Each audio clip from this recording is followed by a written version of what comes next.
I imprinted on role-playing games a certain way in the early 80s. And in my mind, that's how role-playing games were. That's what a role-playing game was. And then to me, it seems like things are changing as time goes on. But really, it's kind of not. There may be a shift between how many people adopt one's play style versus another, but the fundamental core differences in what people perceive or want out of it have been there since the beginning. And that's, to me, that's very, very interesting. Shall we play a game? Why, yes. I believe we shall. Oh, I got a live one here.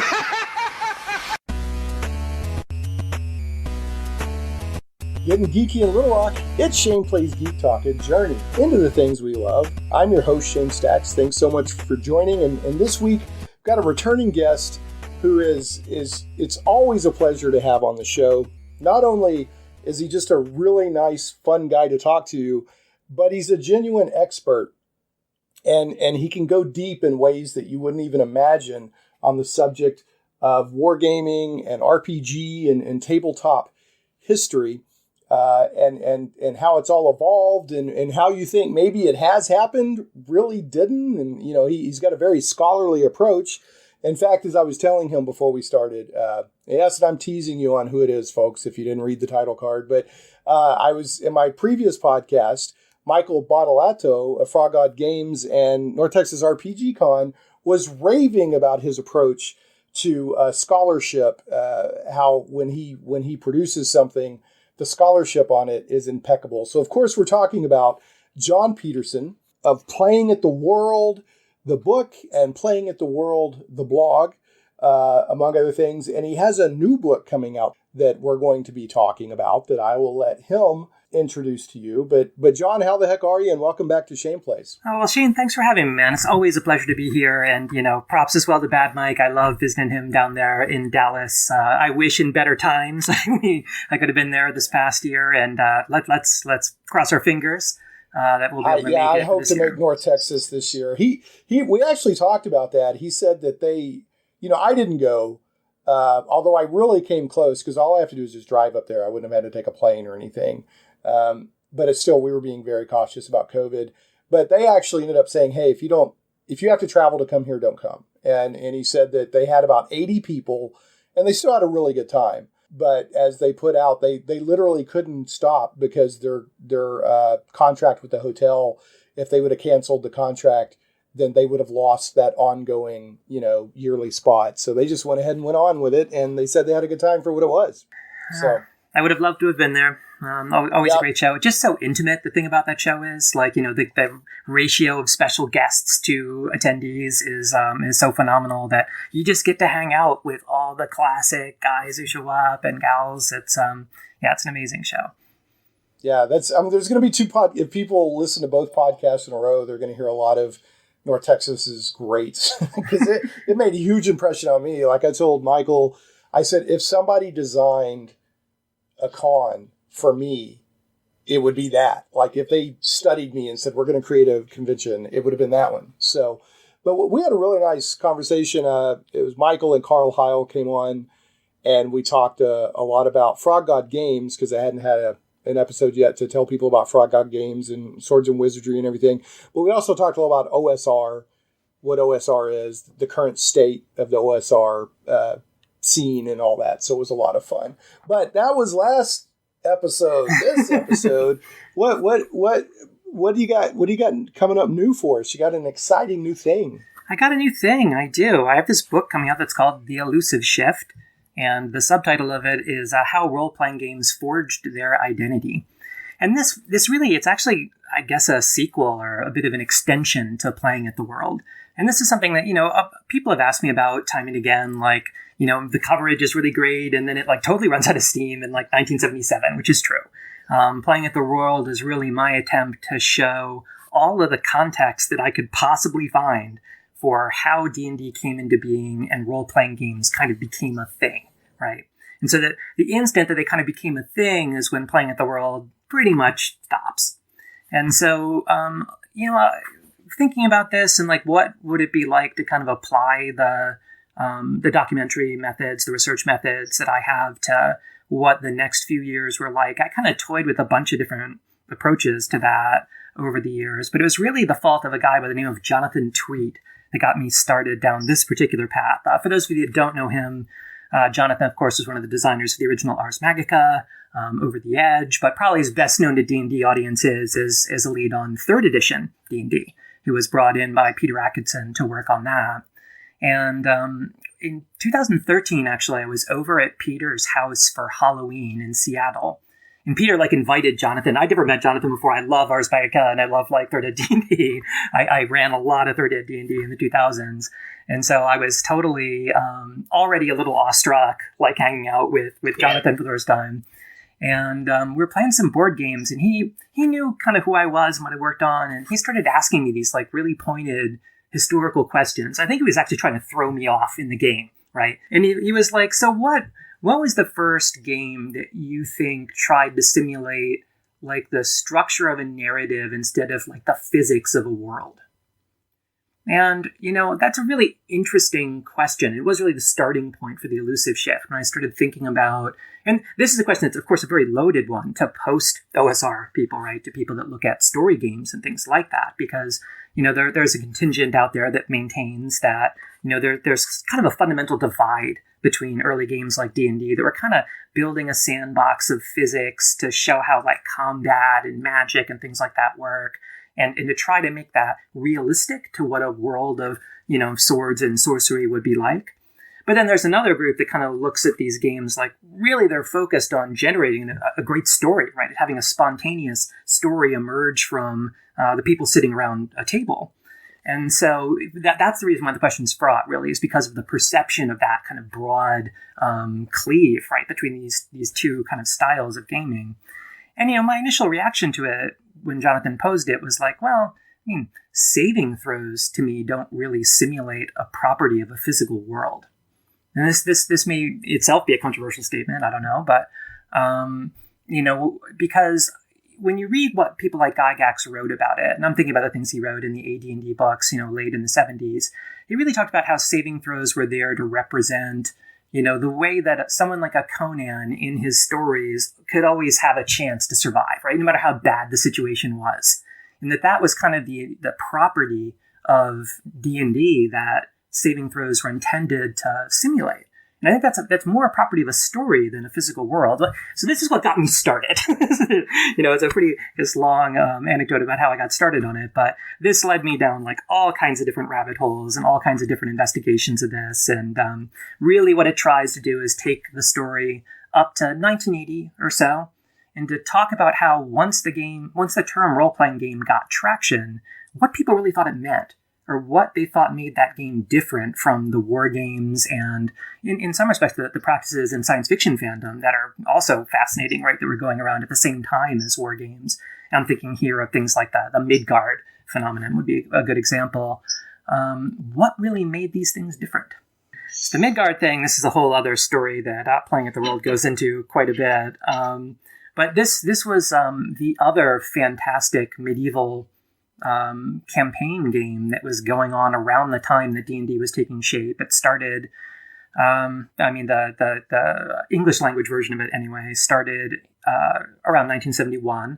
A guy named Hartley Patterson started a play-by-mail game that had the ability for people to take on a character, like a hero or a wizard, to adventure in a game world that Hartley Patterson ran and designed, and to potentially cast spells, to be able to find magic items, defeat monsters, increase in power as a result of it. It's really the closest cousin to D&D that was evolutionarily separate from it.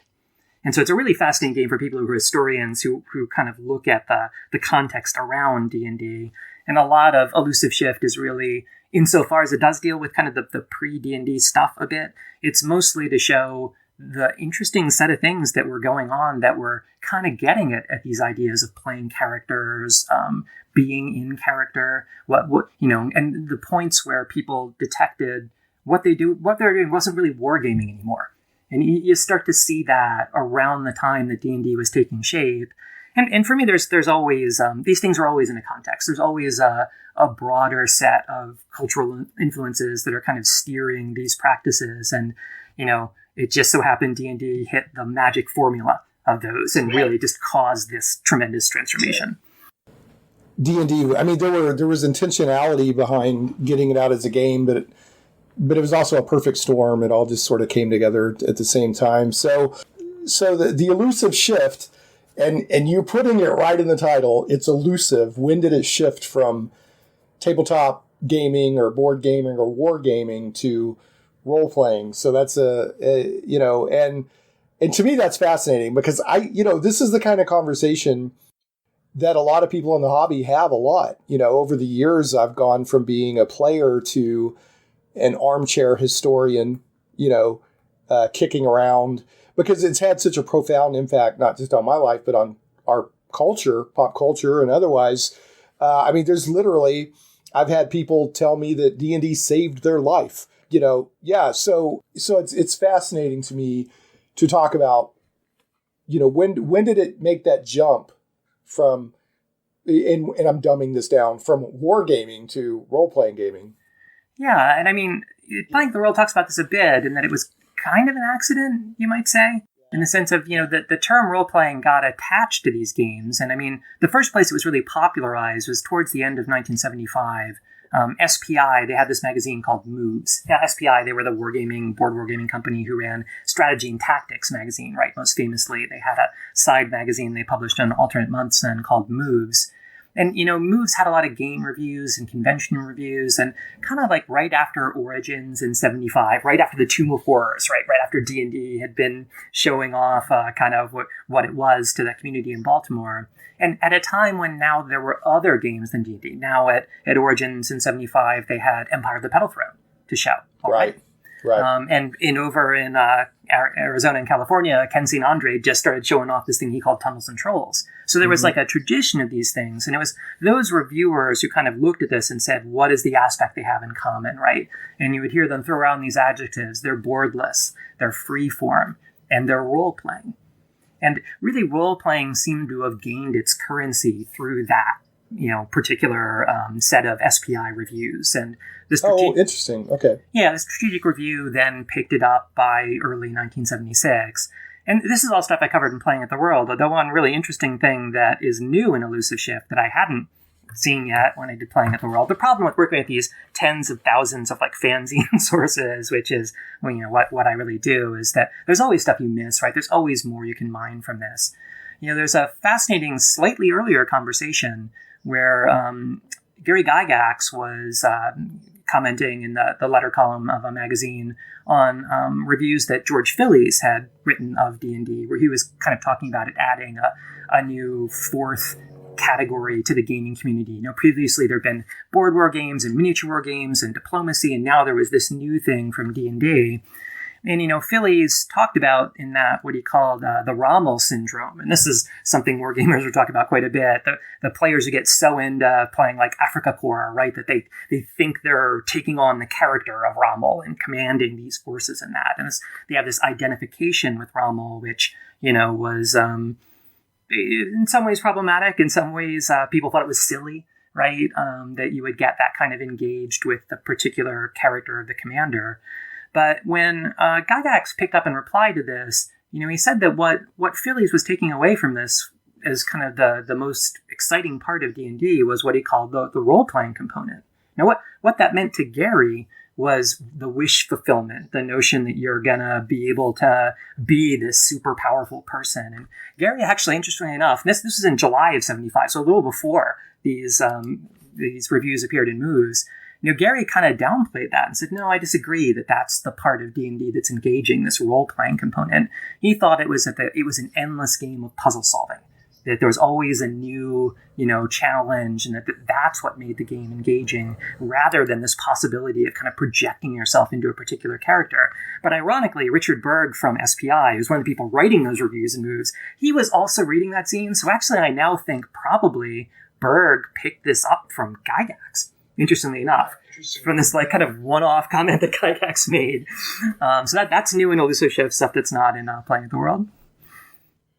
So literally the term role-playing was kind of fragile, and that's what it would have ended up being called. I mean, that's what it ended up being called, but some mentions in a publication from SPI seem to have been the the grit that the pearl formed around, I guess, or whatever. As far as I can tell, and the other factor, and this is something that Pat talks about quite a bit, is that, people like Ken St. Andre, who were trying to get their Tunnels and Trolls popularized, they wanted to be able to talk about it like it was a D&D-like game, right? And so Rick Loomis of Flying Buffalo took over as Ken St. Andre's publisher. He would be advertising for Tunnels and Trolls and would be invoking the name of D&D. Well, this provoked cease and desist orders from the people in Lake Geneva. And as a consequence of that, those people started settling on, well, no, it's a role-playing. It's role-playing, yeah. And people just heard in that role-playing means a game like D&D, right? Because it had already started to be kind of cemented that way. And of course, Metamorphosis Alpha, by the end of 76, would be using role-playing in its description rather than wargaming. And then Holmes Basic, of course, famously would describe itself as, these rules for this fantastic medieval role-playing game. Yeah, if I remember right, some of the earlier stuff, when they were still kind of juggling, they would refer to it as fantasy gaming, or you're sparking some memories that you look on the other stuff and they've got all these different ways to describe what it is, and then of course, and I'm not going into this on this podcast, but there's also the ongoing debate. It's settled a little bit, but it's still out there, of role playing, ROLL, versus role-playing. Like Gary's early adventures would have been more role-playing. I'm rolling the dice and try to solve the puzzle. Please send hate mail to notshane@gmail.com. Whereas role-playing is more where you're assuming not just the role of this character is ongoing from game to game, but I'm assuming the persona. I'm assuming how would I act as that character. I'm living in this character's shoes. The ROLE playing aspect, which, like I said, you could play it however you want. Today's focus in role-playing games to me seems a lot on narrative. A lot of the games out there and the game style seems a lot more on narrative. And, you have entire sessions that don't have combat and that sort of thing. And that's there's nothing wrong with that. If people are enjoying that, have fun. But I'm still much more at heart a kick down the next door in the dungeon and see what's behind there kind of player, And definitely I go after the origins of things like ROLL playing as a label in Elusive Shift. I'm really fascinated by the first times people invoke things like that distinction. So you'll see a couple of places actually drop that. And similarly, I go after the places where people really started talking about story and immersion. And one of the things that may be surprising to readers of The Elusive Shift is how captivated people were by this possibility of storytelling and of having, kind of narrative mechanics even in very early games. And so partly Elusive Shift goes and mines, roughly 50, I'd say, RPGs that were published before 1980. And really looks at all of them to try to find kind of where they fell along the spectrum. So you were talking about Gary and his dice. Famously in Strategic Review in 76, Gary has an article where he talks about what happens when a character is going to be killed because of a bad die roll. And he uses the phrase, let the dice tell the story, right? He allows the possibility of divine intervention for truly worthy characters, which is a bit of an escape valve from that, but he really toes that hardline view of no, the dice say this person's killed, kill them. And you see those words reiterated, for example, in a very small press game called Realm of Yalni. It came out in 1977. It's not a very well-known RPG, but I looked for everything that was kind of a self-described RPG that got published in this period. And you see them saying this precise line. But then, if you look at a Bunnies and Burrows has a very different philosophy about that, where it really talks, about, of course, at North Texas, if you went to North Texas, you were able to talk to Dr. Dennis Starr, who's a frequent guest there. He was standing right next to me several times. Yeah, yeah, my friend I took with me, who's a massive GURPS player and other stuff, I didn't know that he had a meltdown when he saw that the creator of Bunnies or Burrows was there. So, I didn't even know that he was a burner, but he lost his mind when he saw that guy was there. But anyway, I did. Well, and he created the Druid class, right? His group, he was part of this amazing group in Madison, Wisconsin. Lot of key gamers came out of that group who were kind of early adopters of D&D. And the Druid class derived from Dennis's work with those guys. But, if you read Bunnies and Burrows, it really tells you, especially when it comes to saving throws, and saving throws are kind of a special thing I noticed in a lot of these early rules, that maybe the DM should use a bit of shade, right? To save a rabbit who might otherwise be killed in a circumstance that you're doing a saving throw. But, it stresses how important it is to retain the illusion of danger for the players. One of the things I want to follow up on is the saving throw philosophy that you mentioned, the Gary Gygax's original saving throw philosophy. I think most players, including myself, for all these years have thought, well, saving throw is just another chance to die or have something terrible happen. But Gary's philosophy was here's a chance that I'm giving you not to die. So that's very interesting to know that that's where that mechanic came from. And talking about the old, let the dice tell the story, that's kind of what I came out of. I was playing in the 80s, and if you died, you died. I joke around somewhat hyperbolic, but not exactly. It's don't even name your character or give them a backstory till level 3, right? Because you could get one-shotted, kid. But yeah, it kind of shows, Gary, as massively important as he was to the hobby, him and Dave Arneson and others, he was very much coming out of that wargaming sensibility. If your boat sinks, dude. That's what the dice said, right?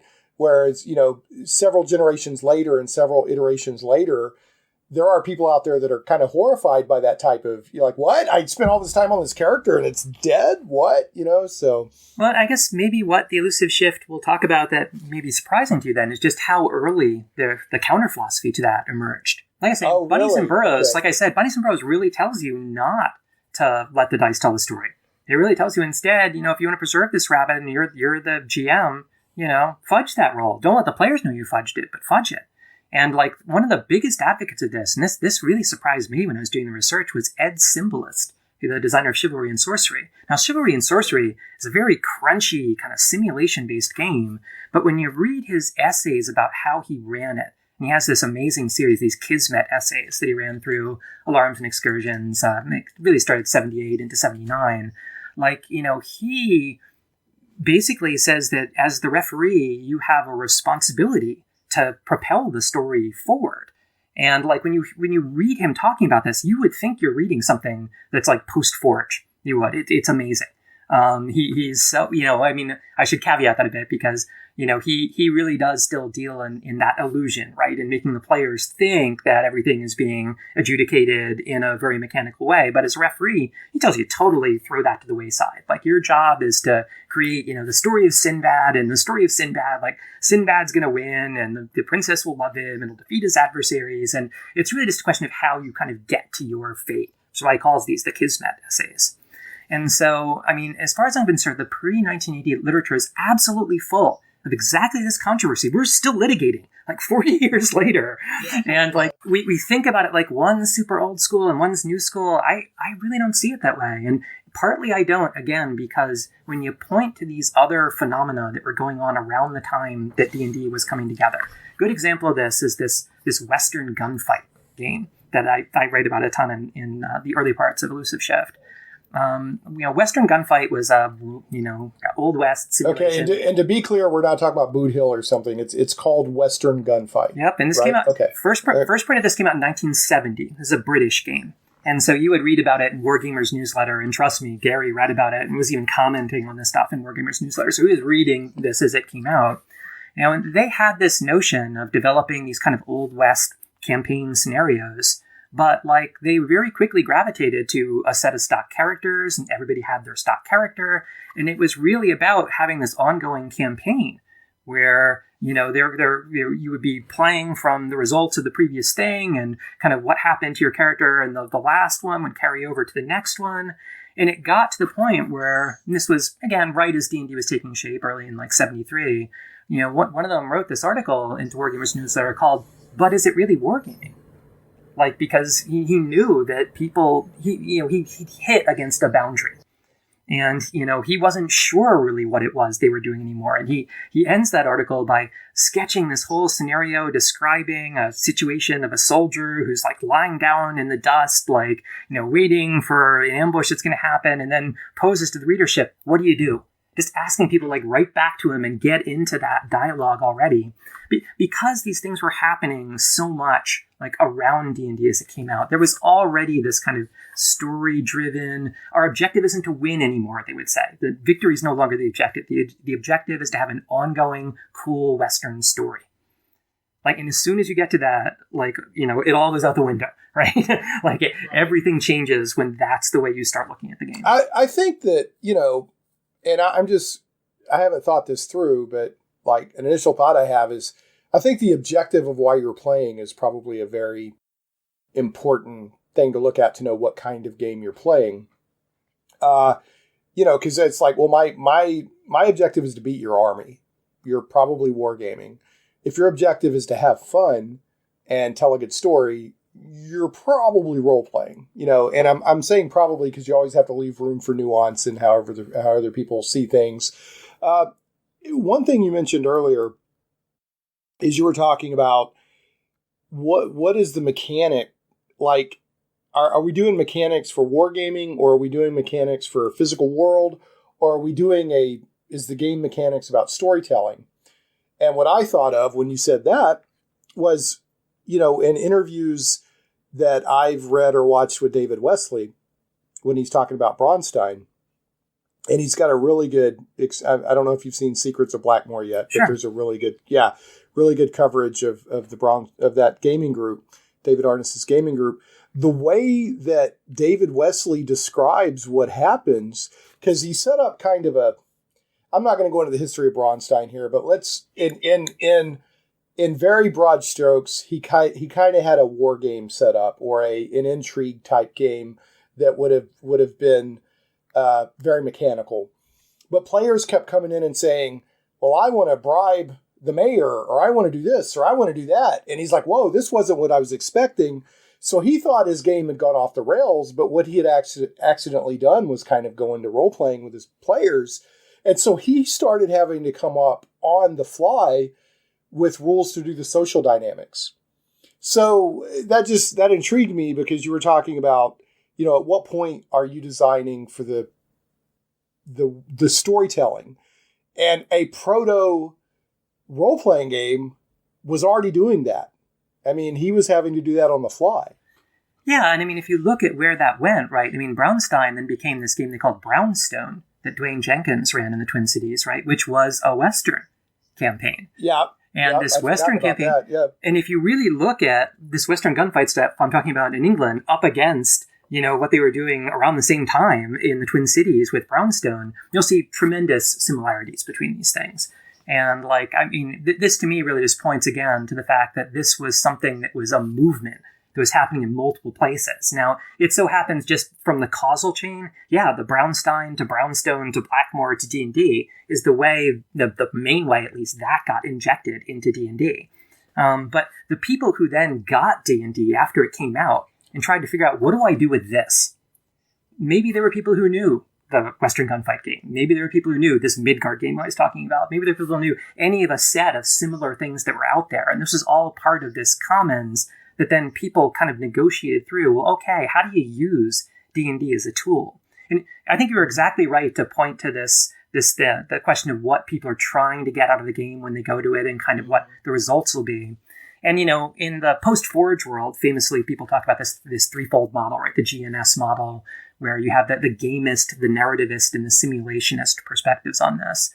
And one of the things that I was really amused by doing Elusive Shift was, you know, I found someone in 1971, a wargamer, who developed a typography for war games and what people were trying to get out of them. That said, okay, there's kind of basically three categories of people who are playing these war games. There are people who want to create really intense simulations, right? And like simulate down to the nth degree of detail, everything about them. They want to paint their miniatures with exactly the right colors and make sure, you know, you measure distances and you are accurately simulating the effect of this kind of gunfire or whatever. And he says on the other extreme, there are people who are competitors. And these competitors are people who just want to win. They'll game the rules any way they can. Like they're looking for loopholes. They're really just focused on prevailing, like at any cost. And then there's like, what he considers the mainstream fun wargamer who considers this a cool pursuit, just wants to sit down and play a game and isn't overly obsessed with any of those kinds of details. So even in 1971, way before we asked these questions about how do you divide up role-playing games, there were already people who were developing or perceiving these typographies. And beyond that, there were people who were then applying this and saying, look, you can't say there's a one true way. You literally, like before D&D came out, you can find people looking at just that model of wargaming and writing, it's kind of relative. Like, to the simulator, somebody who's really interested in this period pieces, they would play the competitive game and say you're getting it all wrong. And like the competitor would be like, I don't know, you're wasting your time worrying what color, red to use for the flag for this particular army unit. And like neither of them are wrong. We just have to recognize that there are people with these conflicting incentives that are going to sit down around the same tabletop, and that, you need to have some perspective, some relativism about it.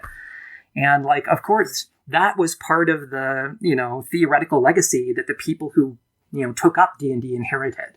And you see those kind of typologies reemerge in manifold forms, even before 1980. There's nothing new under the sun. There's nothing new under the sun. That is usually my motto, yes. Whatever it is. Yeah, human nature is human nature. We like to think of things as being different back then, or D&D popped out in a vacuum. And as important as D&D is, it did not pop out of a vacuum. But that leads me to a topic I want to hit real quick. And then we're going to talk about the Elusive Shift, which is, more of like the meat of what the Elusive Shift is content-wise, why you've written it. People think that, now we have the internet and we have Twitter and we have forums to debate all this stuff. That stuff was happening in fanzines and zines and newsletters. So why don't you take a couple of minutes and, keep in mind that some people that listen to my show, it's a multi-top, it's not just an RPG podcast, although I cover that a lot. I like to introduce new topics to people. Tell us about the importance of zines and fanzines, not only to your research, but to the hobby. I mean, is it fair to say that they were the internet of their time? It is fair to say that. I mean, you're asking the right guy to talk about that. That's something I'd spend a whole hour just expounding on how awesome I think zines are. I mean, so yeah, zines were the intellectual commons, the republic of letters through which people discussed what these games meant, how best to approach them, gave reports on how they were doing with their approaches to them. There's just no substitute. I mean, if the things that are just published on a regular schedule that you see month by month, how these ideas evolved, right? How people interacted with each other. I mean, it helps you see how little anything is really in the vacuum, how little anything is isolated. Everything is part of this messy interchange and people bashing up against one another. And it's really, in the pre-internet era, there were only a couple things that provided that property. There were zines and there were cons, right? Conventions were a place where you could get together and play with someone and understand, okay, I now know D&D because Rob Kuntz ran it for me and now I get it. But zines were equally efficacious, if not even more prevalent, in really just spreading the gospel of here's how I did this and it worked. And so, I mean, there were zines that were extremely small press, that were extremely amateurish. I track hundreds and hundreds of these in the periods I studied from the 60s and 70s up into the 1980s. Some of them went for hundreds of issues. Some of them were just little flashes in the pan. But by kind of putting a composite record of them together, you really get a sense of who did what when, a paper trail that's just unbeatable if you're trying to do research into how a phenomenon like D&D came about. So yeah, it was the meeting place and the debate place and all of that. And what's fascinating, you'll see these people find nuggets of history. They'll see a major game creator who they were just posting something in a zine like, hey, I'm looking for players. Or it was just where it happened. These newsletters and the zines, a lot of companies would have their own newsletter. You mentioned SPI, TSR had, was it Alarums and Excursions? TSR had the Strategic Review and then the Dragon, of course, right? Okay. Yeah. Who did Alarums and Excursions then? I thought that was a TSR one. Hey, no, that was California fans, actually science fiction people in For some LA. reason, I thought that was an official one. Okay. Well, it gets referenced a lot. I hear Yes. alarms and excursions, mentioned a lot. So I assumed it was an official one. But I mean, yeah, it was really the first big zine that was about D&D itself, right? There were a couple campaign zines before that of people just reporting, here's what happened in the Rift this week out of Detroit or whatever. Yeah. But Alarms was the first place that was like, hey, write in and let's just talk about D&D and how it works and what you're doing with it. I always listen to the Save for Half podcast. It's a fantastic podcast. But they had a discussion on there one time about you almost had to learn how to read a zine because space was so tight that there was like all these acronyms and things that is that true? Was it just like LOL level on the internet, or was it was almost like you had to understand shorthand to read some of these zines if I understood what they were saying? I mean, actually, I think Roger Ebert, the late great Roger Ebert, the film critic, he wrote an essay you can probably find online. I forget what it's called, about how all of online vernacular culture started from science fiction fanzines. All the abbreviations, all the things that we kind of take for granted, that type of discourse emerged from it. And yeah, it was partly because space was at a premium. You didn't have a lot of room. Usually you had to reproduce these things yourself, right? It wasn't, in a zine like Alarms and Excursions, you would make if they printed 100 copies of an issue of Alarms, you would have to make 100 copies of your article and send it to Leagold, who was the collator for it. This is a particular kind of zine that's called an APA, an Amateur Press Association. And these have been popular in science fiction fandom like forever, but and I think actually you could send your stencils to Lee, or even get her to retype it if she liked you or you paid her, right? But for the most part, you were expected to kind of make your own and send it in, and then she would staple them together into an issue of Alarms that would get sent. Yeah. And that's how these things worked. So, and so there was a lot of jargon to it, and they are hard to read as well because of MCs, mailing comments, the way they do threads. Basically, like anytime you submitted to an APA, you would have a section of mailing comments that would refer to the previous mailing, maybe the last 3 mailings of issues of the zine, and that means if you hadn't gotten a chance to comment recently, and kind of address each one, maybe with a paragraph, a sentence. You could say you read and enjoyed, but had no comment. Like there's a whole jargon around things like that as well. But just following the threads is quite difficult because of that, because a discussion will go from mailing comment to mailing comment to mailing comment to mailing comment, skipping across like 10 different issues. And so if you want to see the interchange, you kind of have to, take the jigsaw pieces and put them together to actually read what the conversation is. And learning to do that, it's something you need to learn to be able to study these things. Yeah. Wait, so you've done a lot by now, I assume, because you rely a lot on these zines and newsletters for your scholarship. So, and we were talking before the show started that you collect zines. How many zines do you think you have? 15 or 20,000. Wow. Yeah. So not, it's, and again, I know that people commend you for your scholarship, but that stuff's going to be just increasingly important as time goes on. Well, and the good news is a lot of it is being digitized, actually. So when we talk about Alarms, it's much easier to work with because you can just order PDFs of it from Leagold. I actually did some of her scans, including her scan of Alarms #1 that she'll give you. She's still around. Like, yeah. She'll send you PDFs and stuff. Okay. Mm-hmm. Her name comes up a lot. Yeah. The people. Yeah. So I was over at her house once with Jason Elliott. She needed us to get some junk out of her garage because her garage was just filled with lots of trash, but it's where all of her old issues of Alarms and Excursions were as well, just lying out in these boxes. And so she made us a deal that if we'd help clean out her garage, we could just take as many issues as we wanted for 50 cents each of anything that we found. Sold. Yeah. Sold. So we needed a wheelbarrow to get there at the end of this. I love that stuff. So now, did she do anything in the zine world beyond Alarms and Excursions, or has that always been her main thing? I mean, it's her main editorial thing. She still runs it. But of course, she did games for FGU. She did Land of the Rising Sun.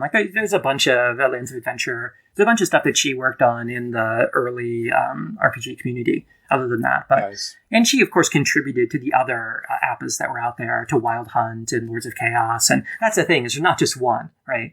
As soon as Alarm started in, what I want to say, June of 75, maybe July, but by January of 1976, there was then a Boston one called the Wild Hunt. that was supposed to be the APA for Dungeon Masters. And so you got to follow all those. And then there was a San Francisco one, Lords of Chaos. You got to follow all those. And then there's Troll Crusher in the UK. And there was APADUD in New York. And there's Morningstar in Australia. And like, so all these kind of started up. And sometimes threads go between them. And so you kind of need to have a picture that goes past all these at the same time. It gets pretty hairy studying those, actually.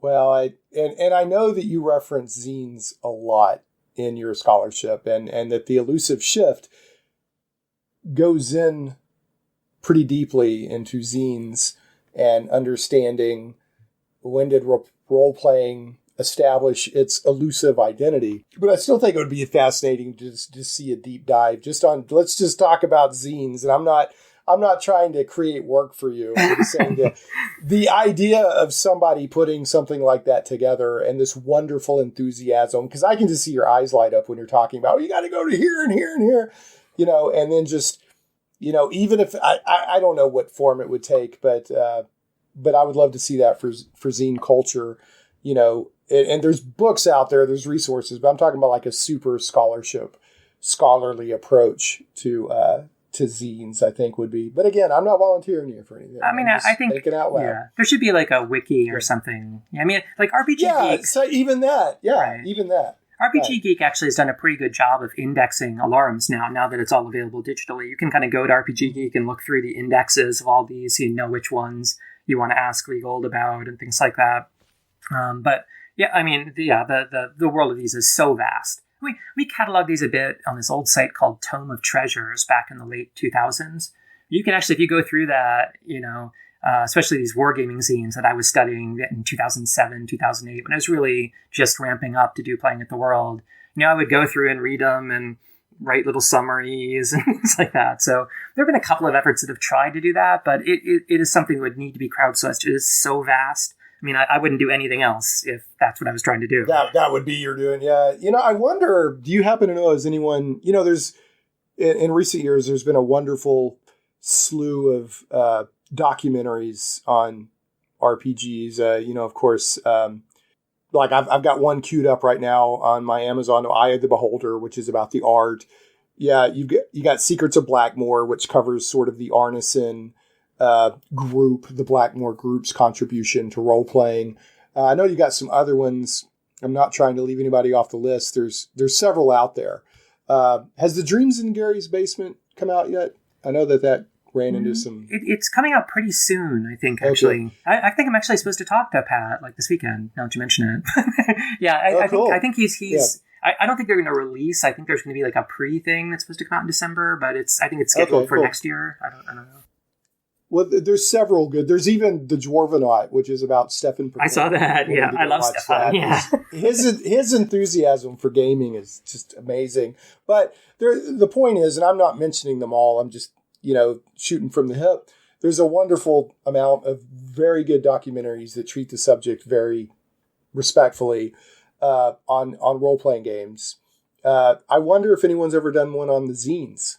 I can't think of one on the zines. That might be interesting if somebody did that. So. I mean, I spent a lot of the last year, really into this year, working on a project around dice, right? And I ended up making like a 25-minute video just about how to identify 70s dice. Yeah. I could see easily like spending a year in making like a half an hour thing. It's like, okay, here's some zines. We'll go to this and then to this and then to this. Right. But yeah, it's true. I mean, the problem is it's not super. It's not live actiony, right? I think it's more suitable to something like a wiki or an RPG kind of thing than it is to probably a live action treatment. Right. Maybe if I get some free time, insert gut laugh here. Maybe I'll help put something like that together. I've increasingly go from being just a player to understanding how important preserving all this is. So I'm trying to, contribute to that where I can. One last little anecdote here on e-zines. It actually came up in the last podcast, but I don't know if you know this story or not. Michael Battleotto came across an authentic piece of Gary Gygax and Greyhawk history in a zine. He was kicking around and he found a copy of El Conquistador number 12. And it was a Chicago-based small press magazine for diplomacy players. And Gary had written a story called The Expedition into the Black Reservoir for the zine in return for ad space. Yeah. And then completely forgot about it. Michael found it, was looking at it, and looked at it and said, you should reach out to Gary on that. And so he did. And Gary was like, I completely forgot that I wrote that. And it turned out to be the first Greyhawk based fiction ever published. And so that zine has now become, more collectible or whatever. Definitely. But, it just reinforces what we're saying about, these zines are very important. Yeah. I mean, if you look at, my favorite is probably the Great Plains Game Players newsletter is what it was called. Jim Lurvy made this in 73 is when it started, and it changed the name to Game Log, I guess, in 76, I want to say. But so many of the early pieces of system that would appear in Greyhawk were the Greyhawk 1975 D&D book were previewed in it. And so you could see the new monsters, you could see the, things about the new combat systems and things like that, all kind of serialized in this very small press, very obscure zine. And that, of course, had the famous story of the Giant's Bag, one of the other original stories. There are only 3 stories in that early period: Black Reservoir, Giant's Bag, and then the other one's escaping me. I just had it. Giant's Bag, Expedition to the Black Reservoir. There's one more. Oh yeah, the Lesnard story that's from Wargamers Digest. They were published just in the first 18 months or so after D&D came out, and all those are fascinating insights into what the early play was like. And I wish we had more of them from Arneson's side, to be honest. I mean, because it gives you so much of kind of how Lake Geneva saw it. Yeah, I try to avoid the who contributed more, Arneson or Gygax, because you don't get D&D without both of them coming together. Yeah. But I do like to see when more stuff from Arneson's gaming group and his history comes out. I know I've mentioned Secrets of Blackmore a couple of times, but I highly recommend it. It's really fascinating. Like one of the guys in his gaming group was the guy who did Dungeon, the Dungeon board game. And Dave McGarry. Dave McGarry. You got David Wesley, contributing, and a lot of that stuff informed the role-playing hobby as a whole. So I got to do this. Like I said, we're going to get to the Elusive Shift, but you keep mentioning stuff that's interesting that I want to talk about. So here is the only 2 trivia things I can tell people about dice. And I love dice. Who doesn't? One of the things that attracted me to D&D in the early 80s and role-playing games in general were these crazy dice. They were part of the mystique of the game. These crazy, and now they're at Walmart. I see campaign dice on the shelves at Walmart, right? But like I've heard, and I want you to verify if this is true or not, that the Romans used a D20. I don't know what they used it for, but they found old Roman D20s. Is that a true story? It is, yeah. And if I can just take a brief digression on that, it's actually what got me started, in the sense of in 2005, I was in the British Museum in London, and I've been playing a lot of World of Warcraft. World of Warcraft had just come out 3 or 4 months before, and actually saw. Now, you mentioned this in Playing at the World, don't you? Now that I'm thinking about it, don't you talk about that? Yeah, okay, yeah. And I saw one of these first century AD Roman 20-sided dice, and I asked myself how far this all went back. Who was the first person that rolled a die against a table of probability to try to decide a fictional event? And that's literally what got me started on this whole thing. Was that? So yeah, those exist. There's Egyptian ones, there's Roman ones, there's all sorts out there. Okay. But do we know what they were used for? Not really. Okay, but they're there. They exist. They do. People think they were either gambling or divination. Those are the 2 kind of leading contenders. The example that I saw in the British Museum actually had Greek letters on it, which some people to think more it was for divination, for actually telling fortunes. Like rune casting or something? Yeah. Yeah, something along those. I know the Vikings did the runes, but if you're casting stuff with letters on it.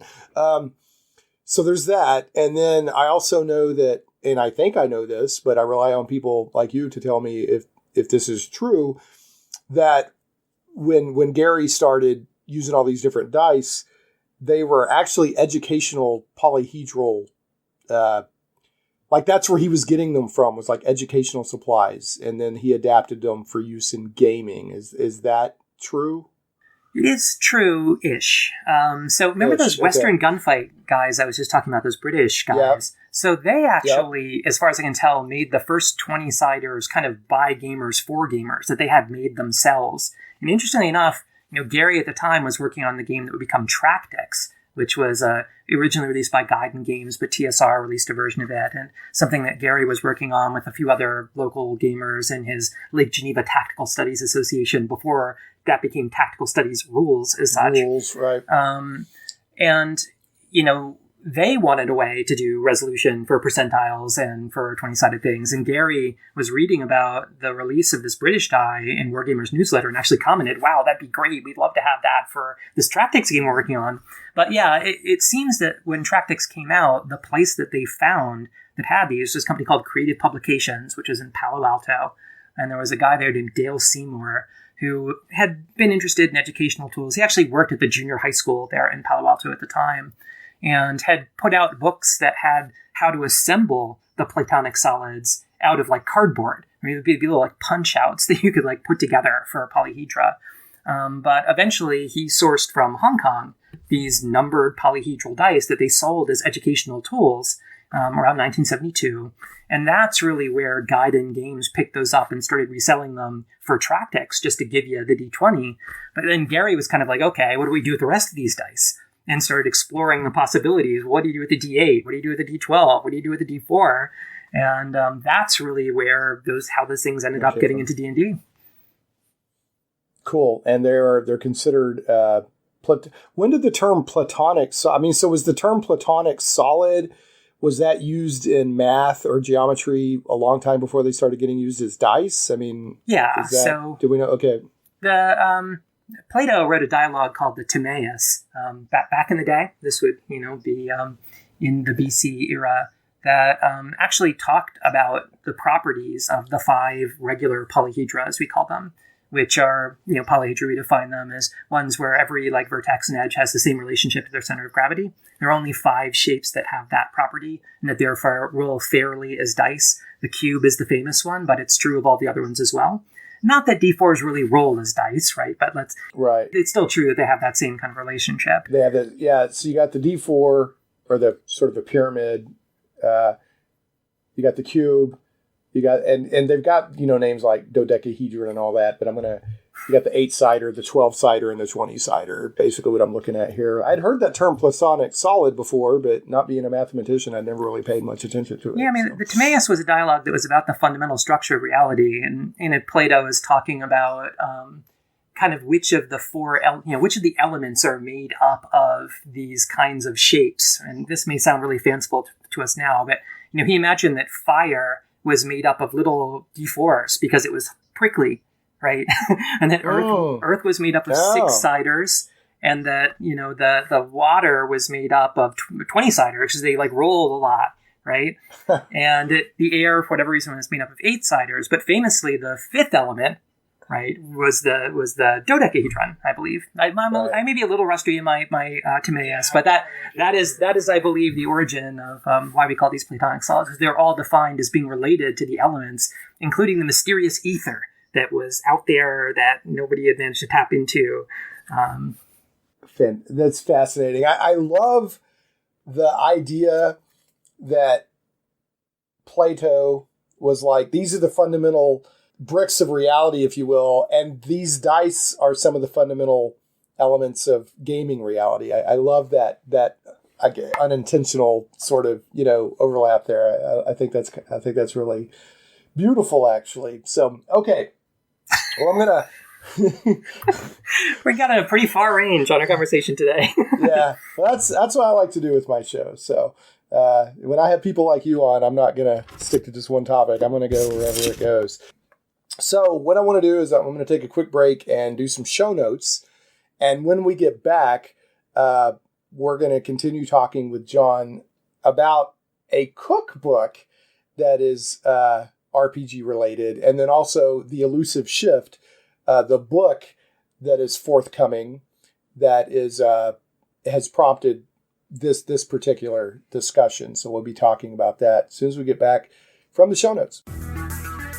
Oh yeah, baby, let's do some show notes. All right, first, speaking of notes, the notes and links and that sort of thing for every episode of Shane Plays Geek Talk are posted at shaneplays.com. That's ShanePlays.com. So if you hear something discussed during the show, you want to know more about it, just go to shaneplays.com. Our previous episode is posted there, of course. That's episode 234, OSR Gaming and Frog God Games with Michael Battalato and Carl Heil. It's a great show. Go check it out if you haven't already.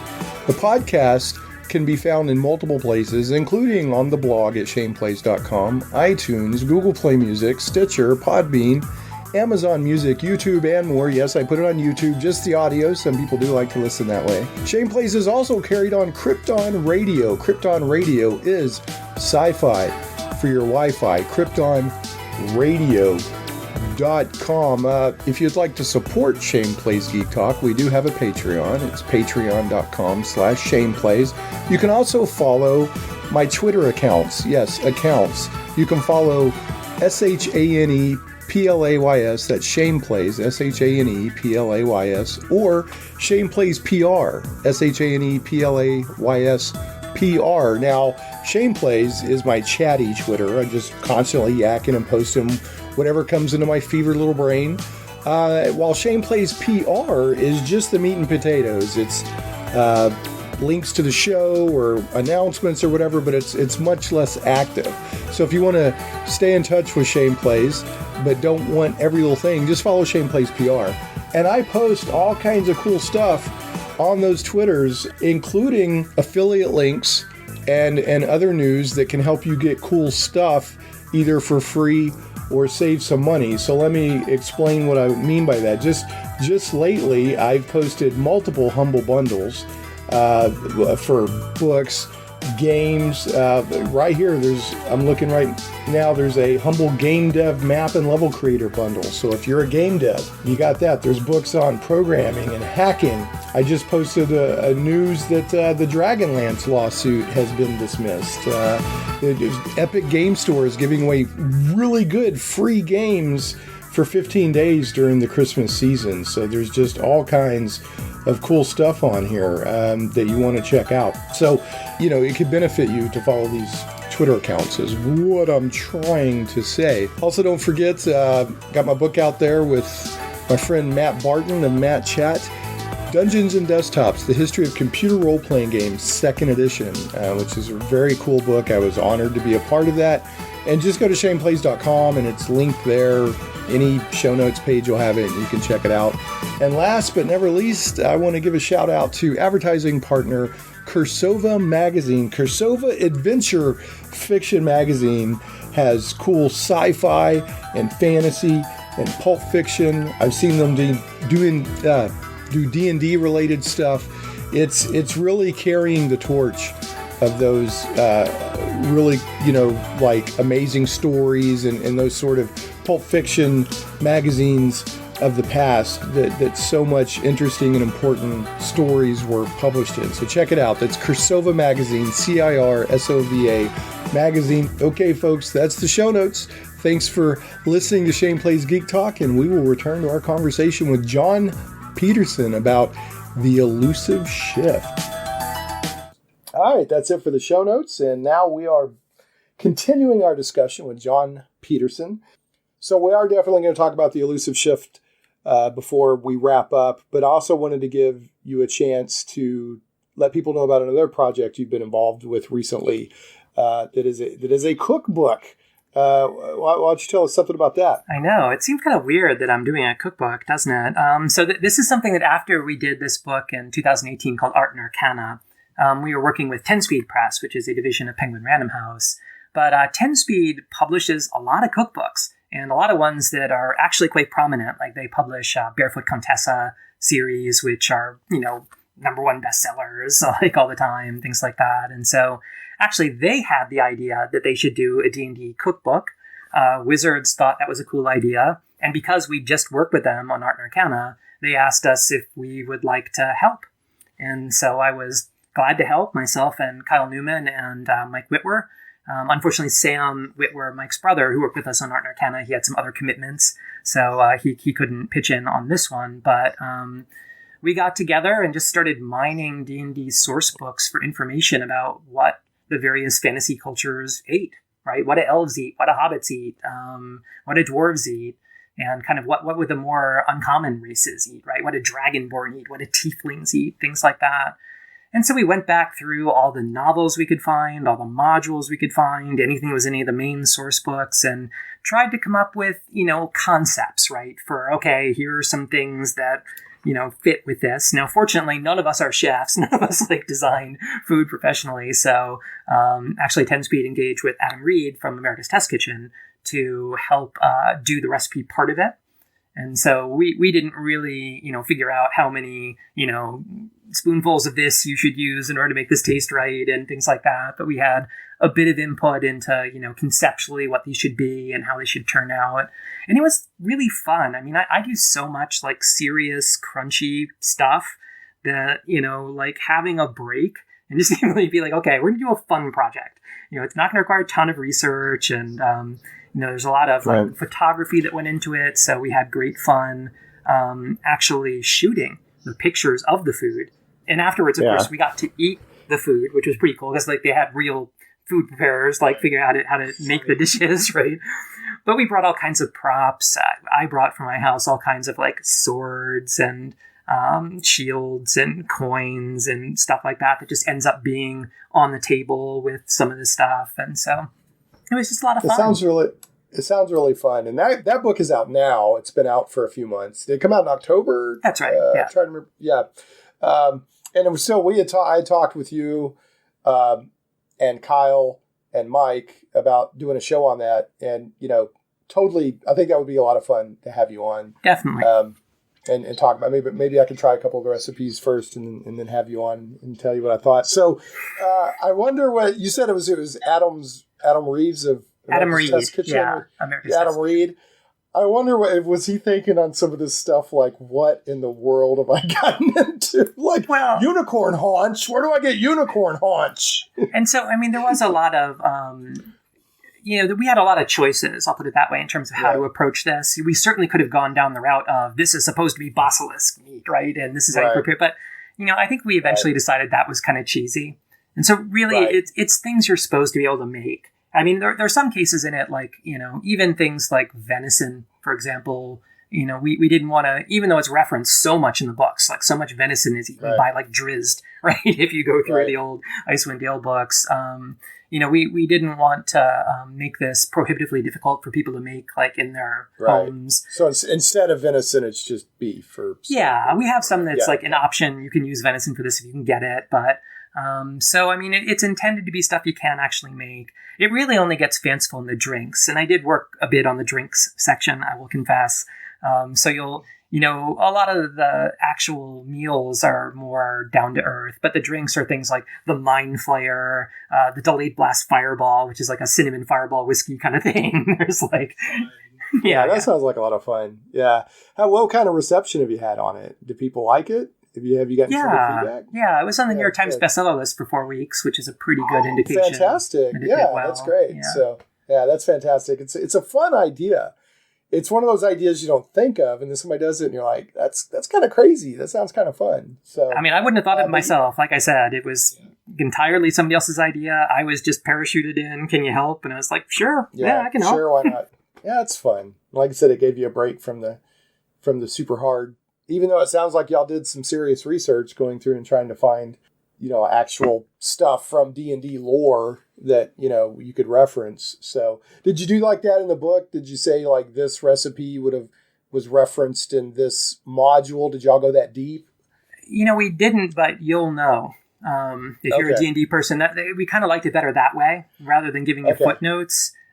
Some of them are pretty obscure. There's a lot of Easter eggs. I had fun designing some of the super obscure ones. Probably my favorite of those is the Orc Bacon, which is actually an in-joke. And I put this up on Twitter. If you look through my Twitter feed, I'm sure you can find it. We have a recipe for Orc Bacon that is because there was a time when TSR licensed the rights to Oscar Mayer in Europe to make D&D branded meat products, including bacon. And this was something the TSR staff thought was hilarious. And so they have all these references to Orc Bacon as a licensed product and some like TSR internal stuff. And so I had to make sure there was an Orc Bacon recipe that was in there to just reference that. Great. That's pretty great. All right. Well, hopefully we'll get a chance to get the crew together and talk about that. Yeah, definitely love to. Deeper. I'll reach out to them, and if you feel like doing so as well. I know we had an initial discussion. It was like, yeah, let's do it. And then for whatever reason we didn't, but I mean, part of it too is with COVID and all that. I know that we did, we did like a book tour for Arcana, right? I mean, we spoke at Pixar and Lucasfilm and Google, and like it was, we were all over the place doing this stuff. We were at Comic-Con in San Diego and New York, and and you can't do that now. And I think really a lot of the media things got scaled back. But for you, who have been such a friend and booster to us, I'm sure we would love to come on your show and just rap about it. Well, thank you. Yeah. Well, I boost you guys because the stuff you do is cool and I respect it, but I appreciate that. All right. Well, let's talk about the Elusive Shift. So what I'm going to do, I got an email, John, from MIT Press, and I'm going to read a little bit of that. And then I'm going to let you add whatever you want to add after I read the official stuff here. So December 22nd sees the release of an exciting new book about the early Dungeons & Dragons communities from New York Times best-selling author and leading D&D scholar Jon Peterson. The Elusive Shift, How Role-Playing Games Forged Their Identity, explores how the early Dungeons & Dragons community grappled with the nature of role-playing games, theorizing a new game genre. And then a little further here, it says, when Dungeons & Dragons made its debut in the mid-1970s, followed shortly thereafter by other similar tabletop games, it sparked a renaissance in game design and critical thinking about games. D&D is now popularly considered to be the first role-playing game, but in the original rules, the term quote-unquote role-playing is nowhere to be found. D&D was marketed as a war game. In The Elusive Shift, Jon Peterson describes how players and scholars in the D&D community, and really let's say the role-playing community. I know that D&D is important for marketing because that's what most people think of. But I know that your scope is much larger than just the D&D community. Scholars in the D&D community began to apply the term to D&D and similar games, and by doing so, establish a new genre of games. Now, here's the important thing. Peterson examines key essays by role-playing game early adopters, rescuing from obscurity many first published in now defunct fanzines. We talked earlier about the importance of fanzines. He traces the evolution of how role-playing was theorized as writers attempted to frame problems, define terms, and engage with prior literature. He describes the trend cultures of wargames and science fiction fandom. And I want to point out that their wargaming culture often gets its respect for contributing to role-playing. The science fiction fandom, not as much, but it's very, very important.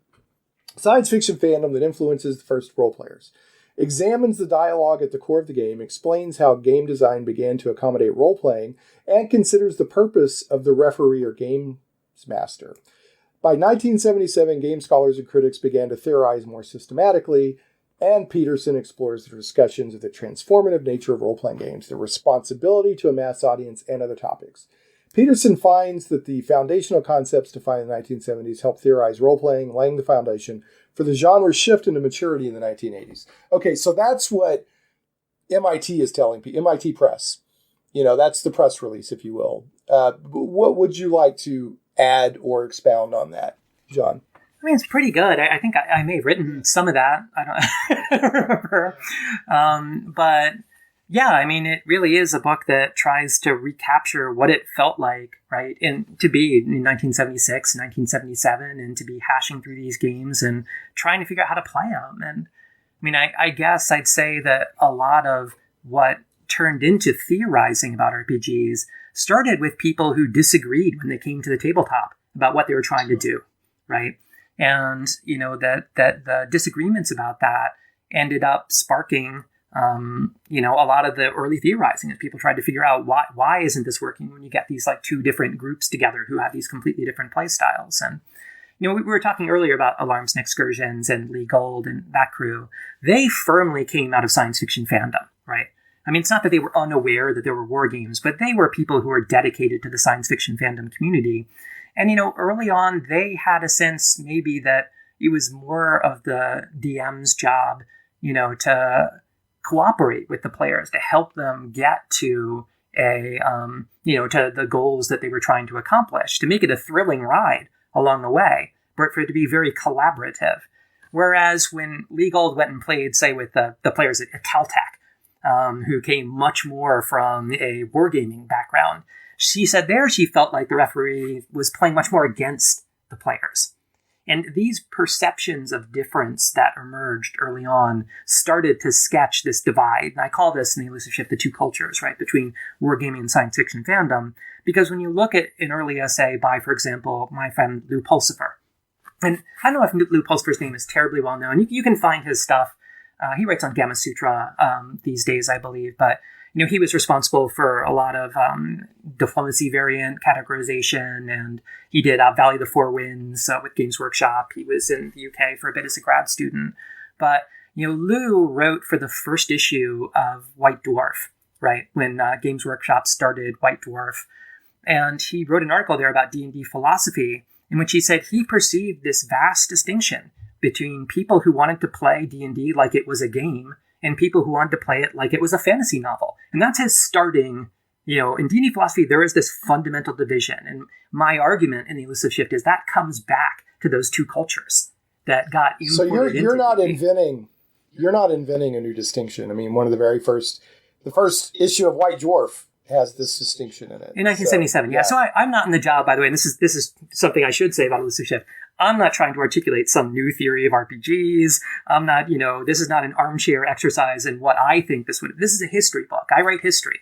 And so this is really about that process and the documentation of that process by which people started to navigate. Is this supposed to be played like a game, like a war game, or is this more like, kind of collaborative novel that you're trying to negotiate together? And what system properties would differ from those two approaches? And so you see this very, very early on. I was talking about Ed Symbolist earlier and Chivalry and Sorcery.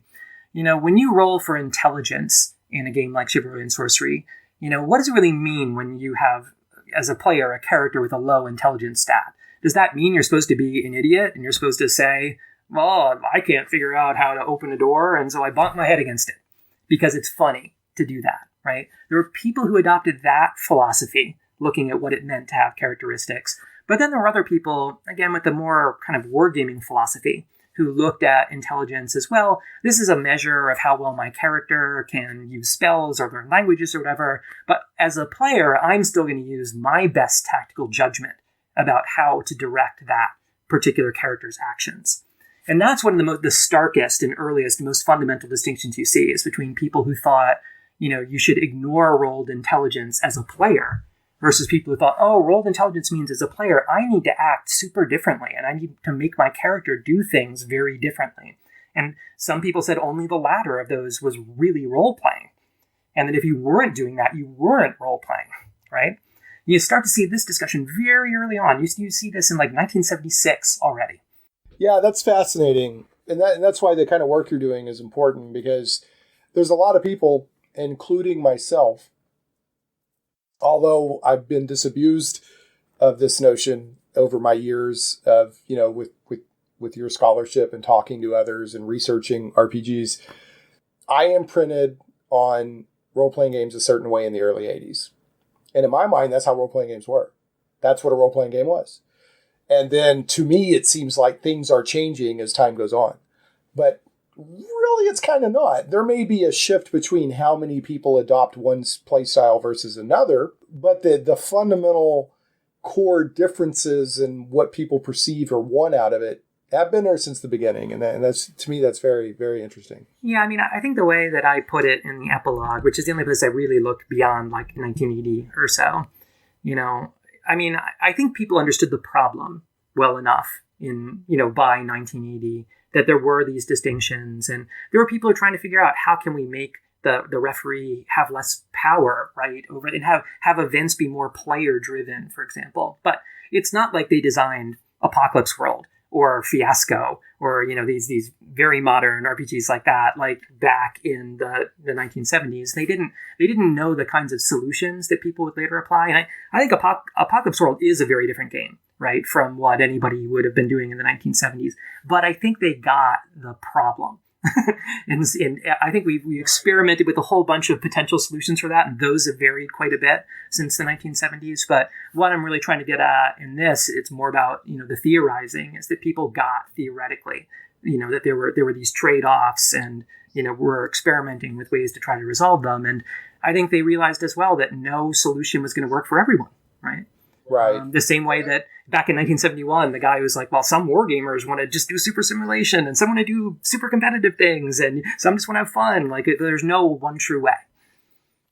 Right. And one of the things that has really surprised me, in a good way, even though, not every innovation or every change or every movement in the hobby I agree with, but the hobby keeps iterating and iterating far beyond what I would have expected, as far as what games are being designed and the mechanics and this and that and the other. And I think to really get that true innovation, you have to have new generations come in with a fresh look.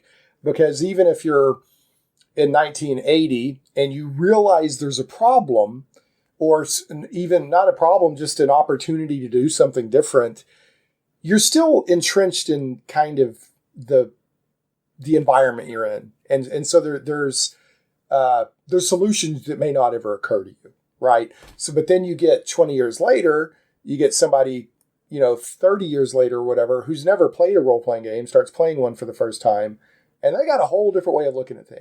And I've really been pleasantly surprised. I would never, even though I loved role-playing games growing up and still do, I would have never thought the role-playing games would be as big as they are now, have the impact they do on culture, and have iterated as much as they've had. I mean, there's if you go to, I don't know if it's on Itch.io, there is a massively amazing and vibrant indie RPG community out there. I mean, you got people designing games that only 10 people are playing, but they keep making that game for those 10 people.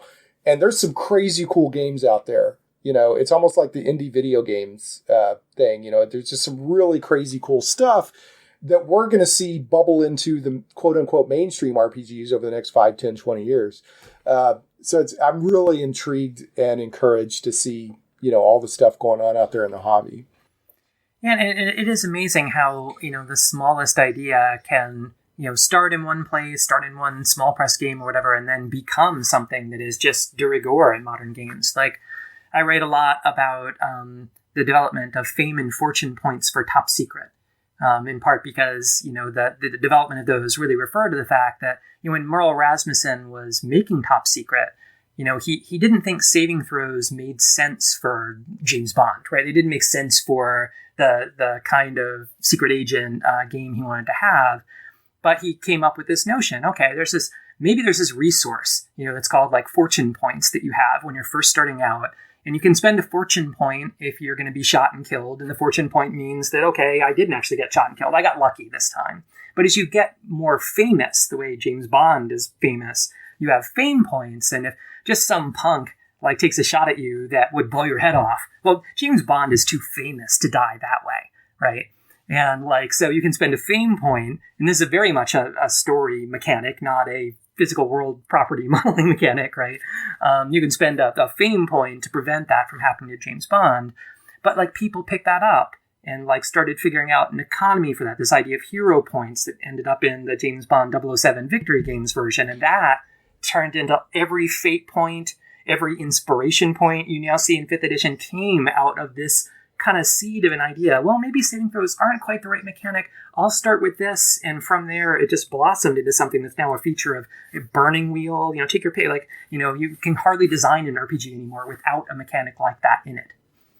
Right. So it's basically codifying plot armor in a way. I mean, it's you don't want your hero taken out by one lucky shot from some goofy henchman, right? Or tripping over a rock while he's trying to climb the whatever and plummets 100 feet and dies. But it's So, not. yeah, It's you're not right. just. But it's not just the bunnies and burrows referee fudging the saving throw anymore, right? It's a mechanic. It's a system. It's something somebody Yeah, designed. the player can.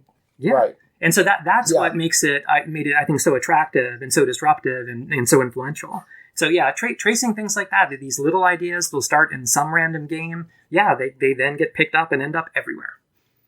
Yeah, and that stuff bubbles up from, a lot of times what would be very edge case games, people latch. Like I know that, I don't know what game it originated in, but I've heard people kind of walk me through, and I just forget the details right now. Like advantage disadvantage is a fantastic mechanic in 5e.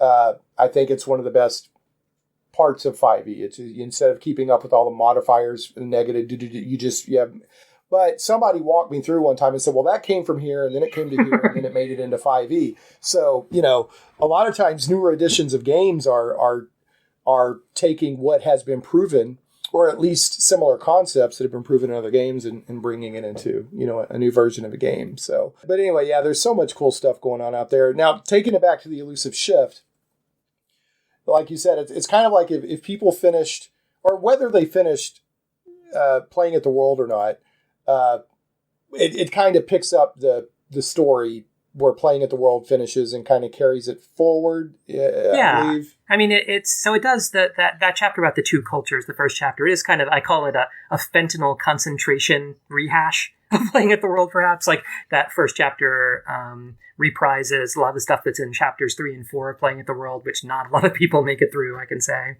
But yeah, it's intended to pick up where it left off and just extend the storyline a few more years, but all tied into this theme, to this idea of whether or not people really managed to capture what the difference was between the games that they were playing now and the previous activities in wargaming and science fiction fandom, and in such a way that they defined this new genre sufficiently. And I don't tend to like to give pat answers, so don't expect a pat answer in this book. Don't expect a crisp dictionary definition of what a role-playing game is. That's kind of not how I roll.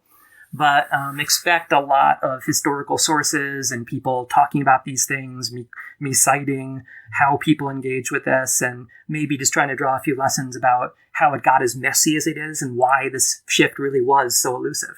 I feel like the messiness has made the hobby better rather than detracted from it. It has. Right? Even though we like things to be clear and pat and to get an easy answer, I used to think, and a lot of people still think this, because I was told back in the day that you had wargaming, and then you had chainmail, and then you had D&D, and that was how it all happened, And kind of, maybe a little bit, but no, not really. So I love learning all of and then, people are like, no, there's always been debates over whether we should do this or that or the other. So can you tell, do you have like one story or one anecdote when you were researching for this book that surprised you? Maybe you got surprised? I mean, like I said, the Ed Symbolist one was a pretty choice one for me. Everything I've talked about here is in it. All that stuff I was just saying about fame points and fortune points, this is all just me. It's telling stuff that's in the book. Okay. Is there anything else that I was like super surprised by? Did you find during your research they, because I've had people tell me back in the day that they won D&D. Did you find that elusive winning D&D button in any of your research? I mean, definitely there were a lot of people talking about the victory conditions of D&D. I talk a lot about how, D&D doesn't really tell you what the object of the game is, right? Right. And it really isn't until Tunnels and Trolls that Ken St. Andre comes out and says the object of the game is to become as much of a super person as you can. And you hear Gary say more or less the same thing, that progression is the actual object of play in D&D. But then, of course, people substituted in all sorts of other victory conditions. There were people early on, and this is exactly the kind of dialogue and narrative that I follow, who argued that the search for experience points impedes role-playing. It makes you not be in character, to be focused on accumulating. Right, because you're seeing everything as a bag of XP. like it becomes that Knights of the Dinner Table lampoon kind of style of, where they're always, how much XP is that thing worth? I'm taking it out, And, and so people started asking what would be a better way to do this. And people made tables you could roll for what your character's goal is when you're starting out. Is your character's goal to avenge, their father's death? Is it to, find a bride out in the world? Is it to take over the world? Like you can kind of roll for those kinds of things. But pretty soon people are asking, well, why don't players just say what it is that they want to do and have that be a hook that's like inputted to the referee, and it's kind of the referee's job to collaboratively with them help them find a way to that, or at least a chance of succeeding at that. There's games out there where, and I'm not talking about session 0, that's a different thing, but there's games out there where the first session is the players describing the world they want and collaborative. I mean, and even saying and getting a chance to like, well, I'm going to invent this part of the realm. I mean, there's games out there where the players have a lot of input on the campaign world, what the campaign is about. And then of course you have session 0, which is I wonder who came up with that. To talk about innovations, I mean, that's a wonderful innovation, the session 0. Have you ever come across who first came up with that? I mean, you definitely see people who are describing, as I said, that you should figure out what your goals are as a character beforehand. The notion that is like cordoned off into a session, I'm not sure any game before 1980 really recommended that you do that. You find a lot of these things too in like slightly different forms. I mean, a good example of that would be Rule 0, right? Session 0 reminds me of Rule 0. We talk a lot about Rule 0. The notion that like if a rule doesn't make sense, throw it out and do what does make sense. It's like the number one thing to do refereeing. And, trying to find the origins of that is something I do in the Elusive Shift. Again, I think there's a gamer's first law that Ed Symbolist proposed that has pretty much precisely that form. So I go after a lot of those early concepts. I don't know if Session 0 is one of them, though. I only heard of it as an actual codified thing, like, just within the past few years, but I think it's a great idea. Yeah. There's some people say you can't play a game without it. I don't agree with that because we did it for 4 decades, but it's a wonderful innovation and I recommend it, Well, so tell us, kind of wrap it up here. When will the Elusive Shift, no, let me back up. December 22nd is when the Elusive Shift comes out. What kind of availability will it have? Is it going to be all over Amazon, this and that? Like, how can people get the Elusive Shift? Yeah, you should be able to get it anywhere you can get books these days, especially in this COVID era. So MIT Press, as you mentioned, is added their game history series, so it will be available on the Amazons and the Barnes and Nobles and everywhere else. If you Google it, it's not hard to find already. So, can you tease us with any future upcoming projects? You got anything already in the? I know you said you got the videos on the dice and stuff like that you're working on. Is there anything that's else out. That you want to? The dice video came out in like February, I think, actually, a while ago. Yeah, so there's an article on my blog now that has like a quick reference guide to it. Yeah, that's something I spent like a year working on. That's like a super complicated project to try to figure out. I don't know how I missed that because I subscribe to your blog and I always try to promote it out. So somehow I missed that one. I don't blog that often these days, to be honest. Yeah. I mean, just I'm trying to write more than that. So yeah, I have like 3 more projects that I'm working on at the moment, but I don't think anything I'd really want to telegraph today. So. Okay, no problem. All right, so the Elusive Shift. And what's that after the colon there? It's the Elusive Shift. How role-playing games forge their identity. That's a great cover. So what is that? That's it's like a dragon kind of coming into being. It's like a maze leading to a dragon, but it's all one piece of art. So it's kind of showing you had to go through all this maze of stuff to get to what the dragon was, right? That's a nice idea. That is indeed what it is. And it's supposed to look kind of retro, like the fonts and the way it kind of pops. So I like it. I don't know. It's nice to not have to do these things myself. Other people do the covers. Somebody, they do the graphic design. Well, it's a nice eye catcher, and I can't wait to get my hands on it. So, all right, man. Well, John, any last thoughts or anything at all you want to throw out there? I mean, all I'd like to say is thanks for having me back. It's always a pleasure to rap with you, and happy to come back anytime. Likewise, and now that you've said that, I have to change your happiness into regret because I have to give you the bad joke of the week. Uh-oh. Here we go. The bad joke of the week. How do you know if your magic sword is blunt? How do you know if your magic sword is blunt? I don't know. How do you know? It starts critiquing your form during combat. I see. So it's an intelligent sword, yes, and it's got its commentary. It's ego. Yeah. It's a high ego sword, and it's like, you Yep. are not worthy to wield me. You're not. Yeah, it's like, I can't believe you just did that. Okay, so here's another one because that one was really bad. Okay, if a drummer comes out of retirement, will there be repercussions? This is terrible. See, that's the response. I'll give you one more. An Really? apology written in dots and dashes is remorse code Remorse code. because it's an apology scene. You know, I think I'm retracting my offer to reappear on your show, actually. At this See, point, but It's all done in love. I love a bad joke. Yes. Everybody should love a bad joke. I am feeling show appearing remorse. So Yeah, it's probably an actual physical allergic reaction.